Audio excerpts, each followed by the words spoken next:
오늘은 예수님께 부여받은 사명이라는 제목으로 말씀을 전하려고 합니다. 오늘은 사명에 대해서 한번 생각해 보려고 합니다. 모든 사람은요, 사명을 가지고 살아갑니다.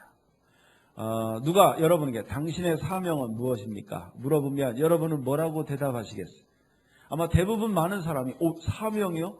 나는 사명이 없는데 이렇게 생각하는 분들이 있어요. 근데 그것은 사명이 없는 것이 아니라 사명을 잘 깨닫지 못하기 때문에 그런 거예요.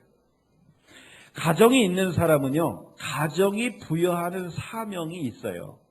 남편은 남편으로서 해야 할 사명이 있고, 아내는 아내로서 해야 할 사명이 있고, 자녀는 자녀로서 해야 할 사명이 있습니다. 가정만 사명을 부여하는 것이 아니라 학교를 다녀도 그래요. 학교에도 보면 교사는 교사로서의 사명을 부여받은 것이고, 학생은 학생으로서의 사명이 있는 거예요. 직장은 직장 나름대로 또 사명을 부여하죠. 부장은 부장으로서의 사명이 있고, 대리는 대리로서의 사명이 있는 거예요. 이 세상에서 존재하는 모든 인간은요, 존재의 이유, 왜 내가 존재해야만 하는가 하는 그 존재의 이유, 즉 사명이 다 있다는 거예요. 그러니까 이 세상에서 정말 사람들에게 인정받고 행복한 삶을 살려면 내 사명이 뭔지를 분명히 깨닫고 그 사명을 잘 감당할 때 사람들에게 인정받고 존경받는 것입니다.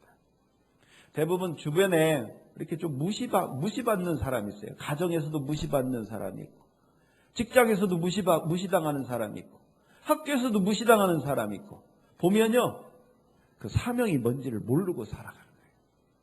자기가 분명히 해야 할 일들을 알고 그것을 잘 해야만 하는데 자기가 사명이 뭔지도 모르고 있으니 어떻게 감당하겠어요? 대개 그런 분들은 어디를 가나 인정받지 못하고 무시를 당하고 산다는 것입니다. 그러므로 우리는 행복하게 살려면 내 사명이 뭔가, 내 존재 이유가 뭔가, 그리고 그 역할을 잘 감당하며 살아야 하는 것입니다.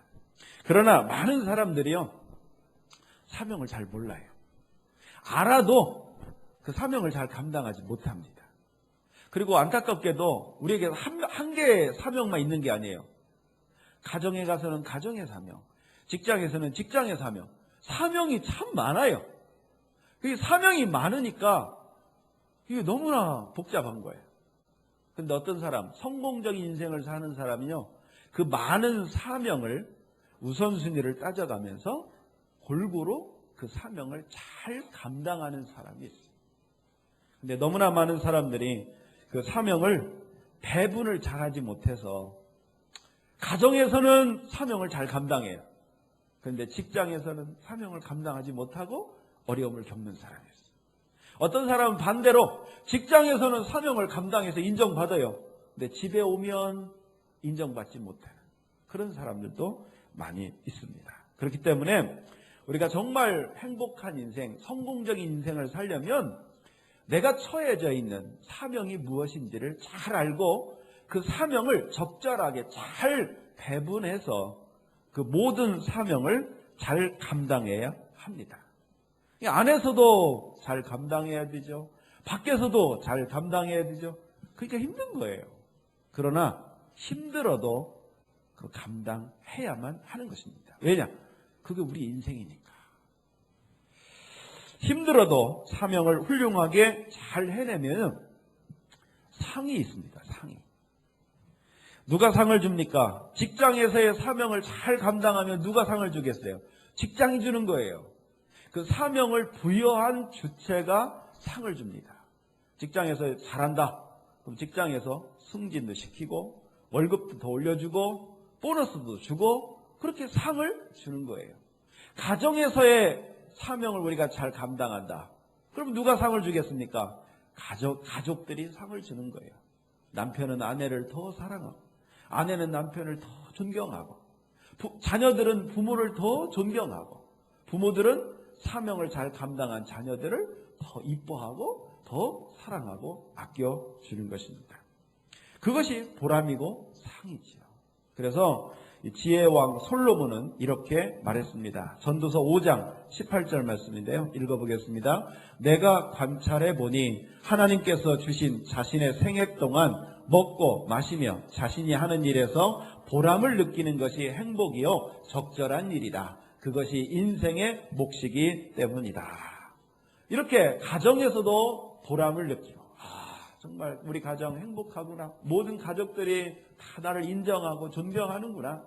직장에서도 내가 하는 일마다 잘 되고 사람들이 나를 인정하고 존경해 주는구나. 참 보람이 있다. 그렇게 보람을 느끼고 사는 것, 그것이 인생의 행복이다 하는 것이죠. 여러분들도 이런 행복을 원하시지요. 그러나 이것은 어디까지나 소시민적인 삶입니다. 여기서 소시민이라는 말은 그냥 평범한 시민이라는 의미도 있지만 좀 부정적으로 말하면 별로 의미 없는 사람을 말하는 부정적인 의미도 있어요. 여러분 한번 잘 생각해 보세요. 소시민적인 삶이 어떠냐? 열심히 일해서 돈을 벌고 그 돈으로 가족들 먹을 걸 사고 입을 걸 사고 가족들이 행복하게 먹고 자고 하다가 아이들 잘 키워서 결혼시키고 그리고 늙으면 죽는 거예요. 이게 소시민 삶이에요. 그런데 한번 생각해 보세요. 태어나서 열심히 주는 대로 먹고 자고 싸고 먹고 자고 싸고 하다가 죽는 개나 돼지나 소나 그 인생이 뭐가 다릅니까? 소시민적인 인생은요, 어차피 한 세상 먹고 살다가 죽는 1차원적인 동물의 삶과 크게 다르지 않다는 거예요.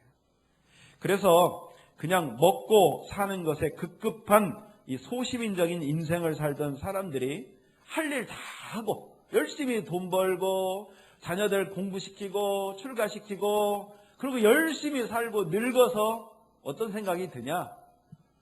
내가 그동안 뭐 한 거지? 참 인생이 허무하구나. 그런 생각이 드는 거예요. 요즘 정말 은퇴하신 분들이 우울증에 많이 빠진대요.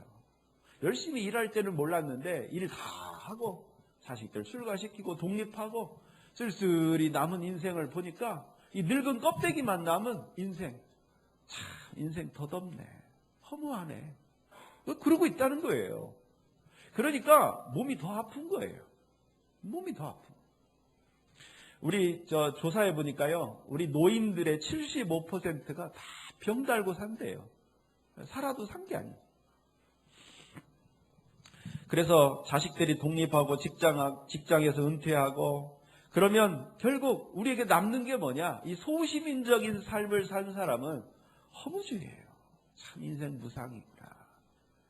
허무한 거예요. 그러나 예수님을 믿는 우리 성도들의 인생은 허무해서는 안 되는 거예요. 허무할 수가 없습니다. 왜냐? 오늘 말씀 보겠습니다. 사도행전 20장 22절에서 24절 말씀인데요. 같이 읽어보겠습니다. 그러나 이제 나는 성령의 명령에 따라 예루살렘으로 갑니다. 그곳에서 내게 무슨 일이 닥칠지 나는 알지 못합니다. 다만 내가 아는 것은 어느 도시에 가든지 감옥과 환난이 나를 기다리고 있다고 성령께서 내게 경고해 주셨다는 사실뿐입니다. 그러나 나는 내 목숨을 아깝게 생각하지 않습니다. 예수님께로부터 받은 사명, 곧 사람들에게 하나님의 은혜의 복음을 전하는 일을 다 마칠 수만 있다면 말입니다.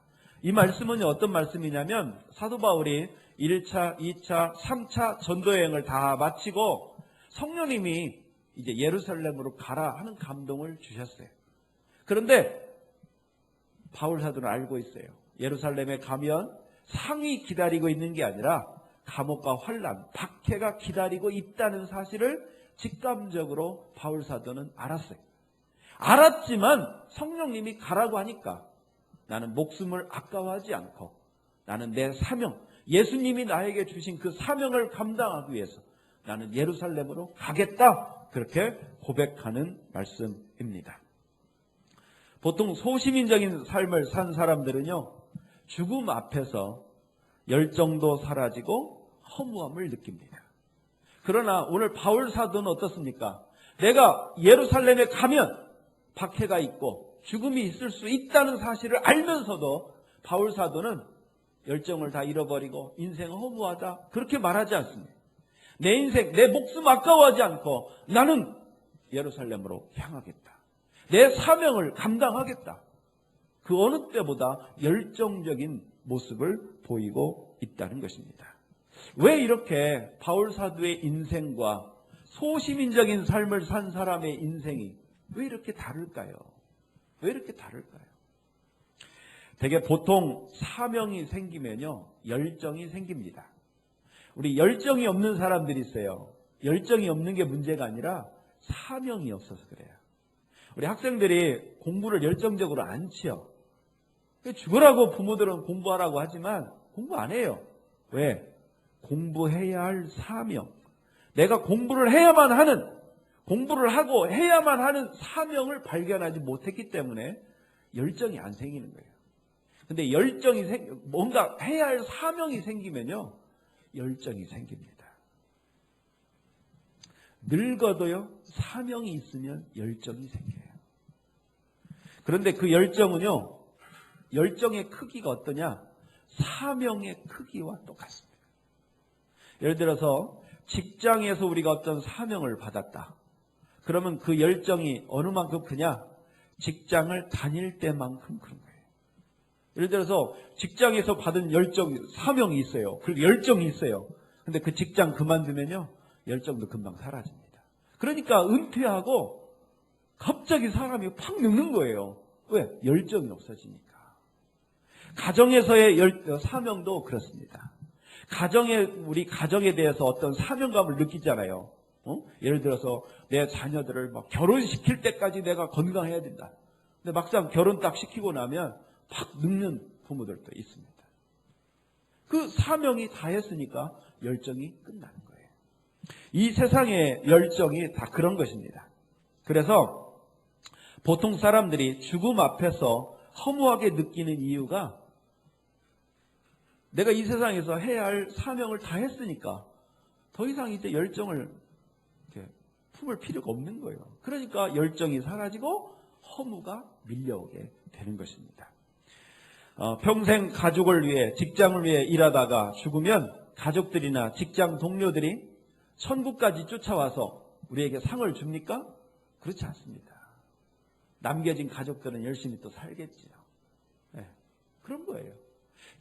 내가 직장에서 열심히 일하면 내가 은퇴하고도 직장에서 나를 불러줘서 보너스 줍니까? 아니에요. 우리가 퇴사하는 순간 직장은 우리를 까맣게 잊어버려요. 명예가 있고 돈이 많아도 이 세상 모든 것은요, 결국 다 허무해집니다. 왜? 죽으면 그것으로 끝나니까. 네. 그러니까 사람들이 죽음 앞에서 다 허무한 거예요. 왜? 죽음 이후에까지 이어지는 것은 아무도 없으니까.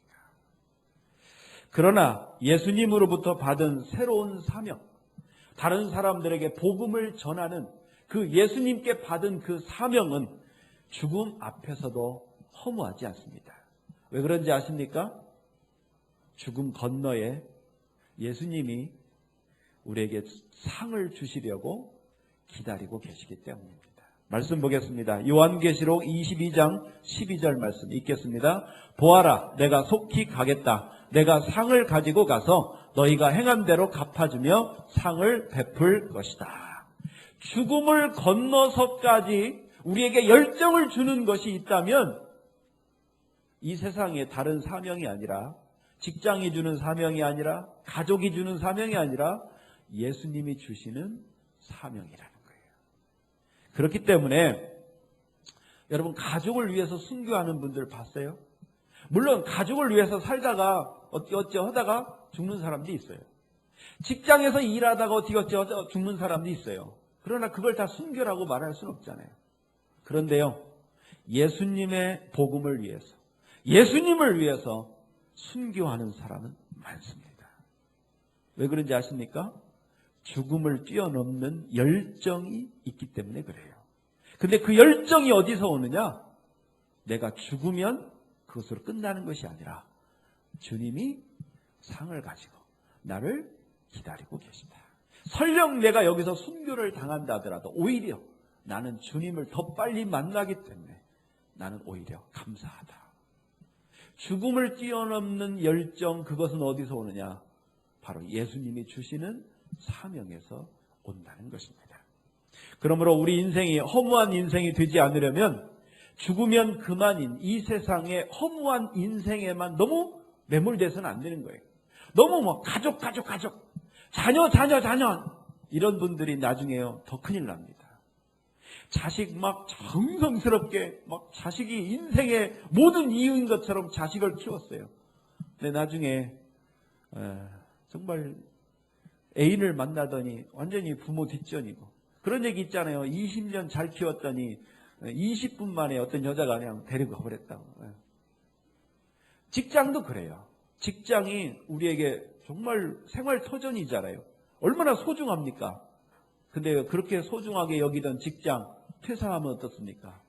아무 상관없어요. 이 세상에 우리에게 주는 사명, 정말 이 세상에 살기 위해서 필요한 사명, 그 소중합니다. 가족이 주는 사명도 소중하고 직장이 주는 사명도 소중해요. 그러나 그것은 결국 죽음 앞에서 모든 걸 다 내려놓는 허무한 사명이라는 것이지. 그렇기 때문에 우리는 허무한 인생이 되지 않으려면 우리는 죽음을 뛰어넘는 예수님이 주는 사명을 우리는 인식해야 한다는 것입니다. 그런데 오늘날 많은 성도들이 이 사명을 인식하지 못해요. 그냥 예수님 하고 와서 기도하는 모든 내용이 우리 가족 잘 되게 해주십시오. 내 하는 일 잘 되게 해주십시오. 그게 전부 다예요. 예수님을 안 믿는 그냥 소시민적인 삶과 크게 다르지 않다는 거예요. 오늘 이 시간 나는 어떤가 한번 생각해 보셨으면 좋겠어요. 나는 가족이 주는 사명, 가족으로서의 사명, 직장인으로서의 사명, 여기에만 지금 내 모든 신경이 가 있지는 않는가. 그러면요 반드시 우리 인생은 허무해질 것이라는 사실을 우리는 알아야 됩니다. 아니, 다른 사람은 허무해도 나는 아닐까요? 아니에요. 우리도 인간이에요. 어느 순간 아이고 자식 키워도 다 소용없네 이런 소리 나올 수 있어요. 그렇기 때문에 우리는 그런 허무한 사명에만 매달리지 말고 오늘 사도 바울처럼 예수님이 주시는 그 사명, 그걸 우리가 못 받은 게 아니에요.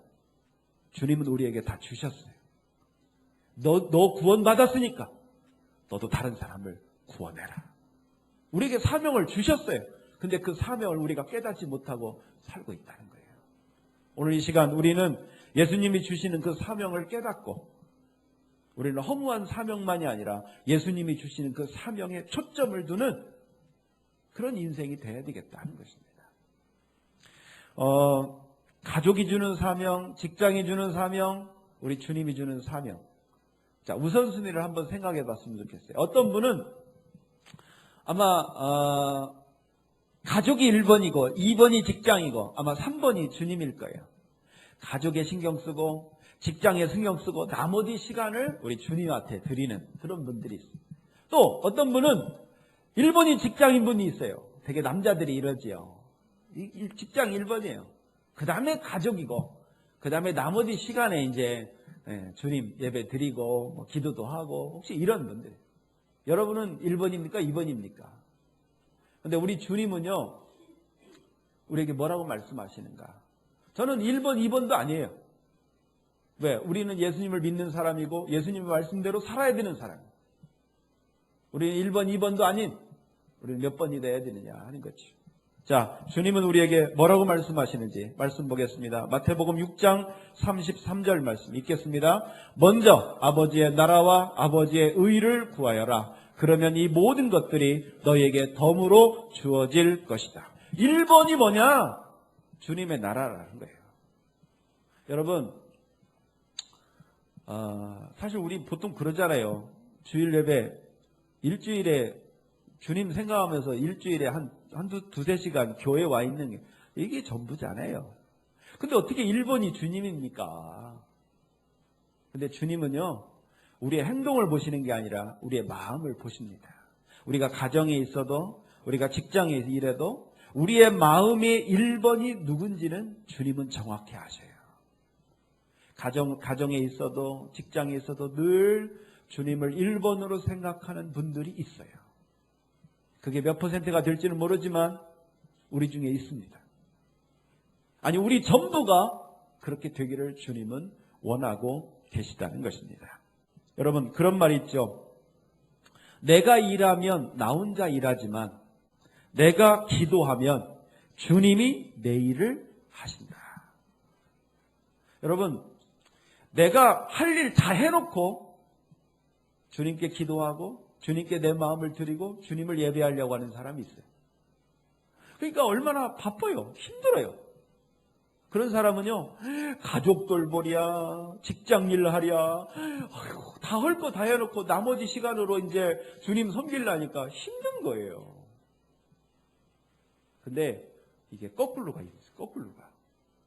먼저 주님을 찬양하고 주님께 예배하고 주님께 마음을 드립니다. 그리고 주님이 주시는 힘으로 가족들을 돌보고 직장 일을 하는 사람들이 있어요. 말 같지 않은 이런 인생을 사는 사람들이 있어요. 그런데 그런 사람들의 인생이 좀 다릅니다. 미국의 대통령 중에 노벨 평화상을 받은 대통령이 4명이 있습니다. 얼마 전에 오바마 대통령이 지난 첫 번째 임기 때 노벨 평화상을 받았어요. 뭐 한 것도 없는데 노벨 평화상을 받았는데 4명 중에 3명은 대통령 재임 기간 중에 노벨 평화상을 받았어요. 전쟁을 종식시켰다, 뭐 이런 이유로 3명이 받았어요. 그런데 특별하게 임기가 끝나고 20년이 지나서 노벨 평화상을 받은 대통령이 있어요. 누군지 아십니까? 지미 카터입니다. 지미 카터. 이 지미 카터는요, 1977년에서 1981년도에 대통령이었어요. 그때 저도 기억하는데, 제 중학생 때, 뭐, 땅콩 장수 해가면서, 뭐, 대통령이 됐다. 땅콩 장수가 뭐, 대통령 됐다. 뭐, 이렇게 들었던 것 같아요.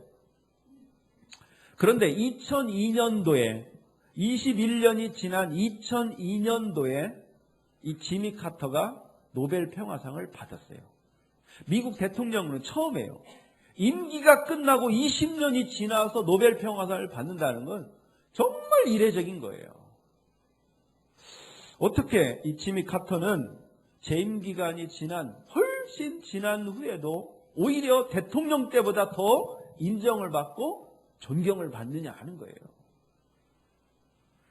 이 지미 카터는요, 이렇게 성공적인 인생을 사는 데는 다 이유가 있습니다. 그에게 1번이 있어요. 1번. 그 1번이 뭔지 아십니까? 그는 어려서부터 부모님에게 물려받은 하나님 중심의 삶을 살면서 교회학교 봉사를 했습니다. 교회학교 교사로서의 봉사를 했어요. 그런데 대통령직에 있으면서도 그 사람은 변함없이 하나님을 섬겼어요. 다른 대통령하고 더 달리.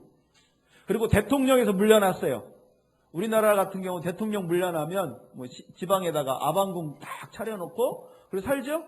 지미 카터는요, 고향으로 돌아가서 자기가 다녔던 그 교회에 가서 교회학교 교사를 그대로 했어요. 대통령보다 주님이 주신 사명이 이 지미 카터에게는 1번이었습니다. 그리고 그는 은퇴를 해서라도 주님이 주신 사명을 깨닫고 사명을 감당하고 있어요.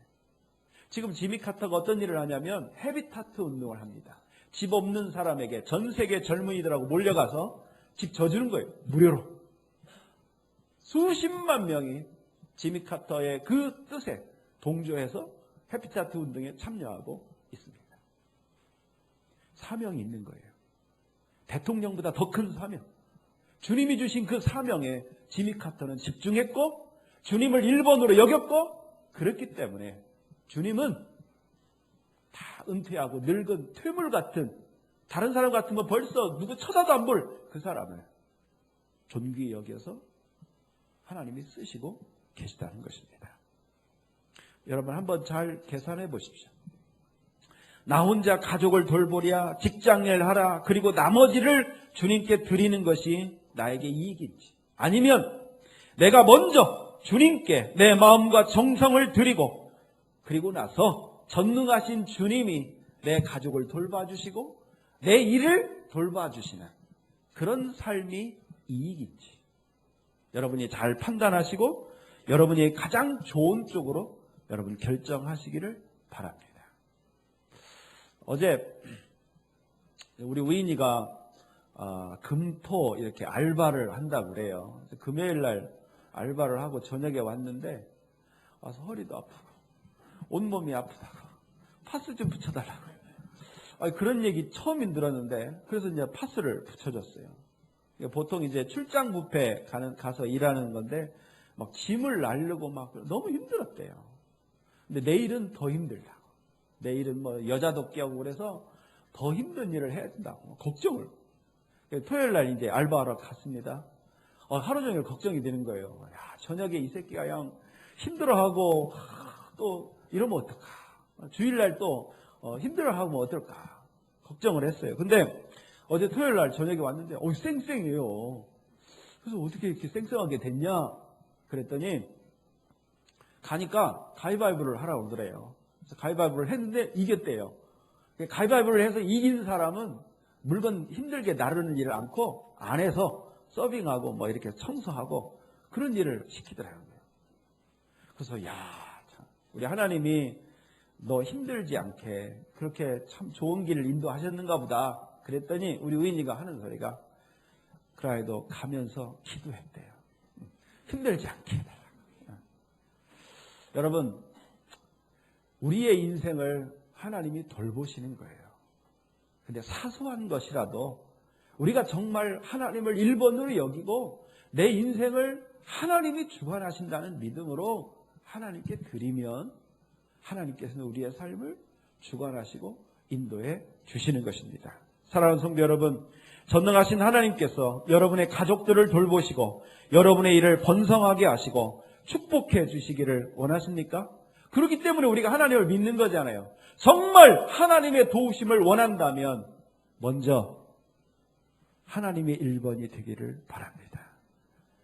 내 가족이 1번이고 내 이 직장 일이 1번인데 하나님은 나한테 1번으로 도와달라고 말이 안 되잖아요. 정말 전능하신 하나님의 도우심을 바란다면 오늘 사도 바울처럼 내 목숨 아깝지 않습니다. 아까워하지 말고 우리 시간을 먼저 하나님께 드려야 됩니다. 여러분 매일매일 시간 아까워하지 마시고 큐티하십시오. 좀 쉴 시간을 아까워하지 말고 하나님께 먼저 드리셨으면 좋겠어요. 큐티하시고 우리 주일 예배 정말 일주일에 내가 1시간만이라도 철저하게 내가 하나님께 드려야 되겠다. 하나님은 내 삶을 주관하십니다. 하나님을 찬양합니다. 내가 이 예배 시간만큼은 철저하게 내가 드려야 되겠다. 여러분 드리십시오. 하나님께 예물을 드릴 때도 아까워하지 마시고 정말 내가 하나님 내 모든 것들은 하나님이 주셨습니다. 그리고 하나님께 팍팍 드리세요.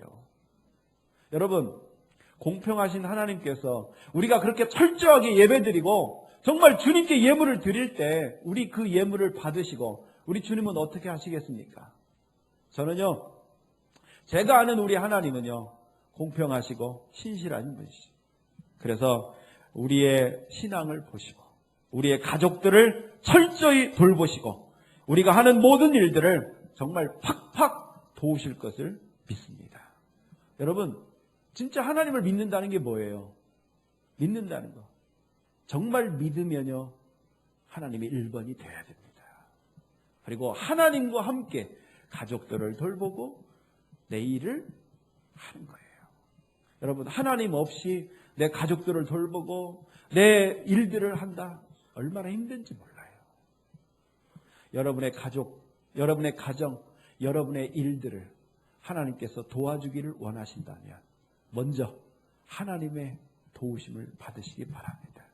그래서 먼저 내가 아침에 눈 뜨자마자 하나님 하고 하나님을 찾으시고 그리고 하나님께 여러분의 인생을 들으시기 바랍니다. 그러면요 하나님은 우리의 마음을 받으시고 우리를 1번으로 도우시고 돌보시고 인도하실 것을 믿으시기 바랍니다. 우리 한번 따라서 하겠습니다. 하나님께 아까워하지 말고 드리자.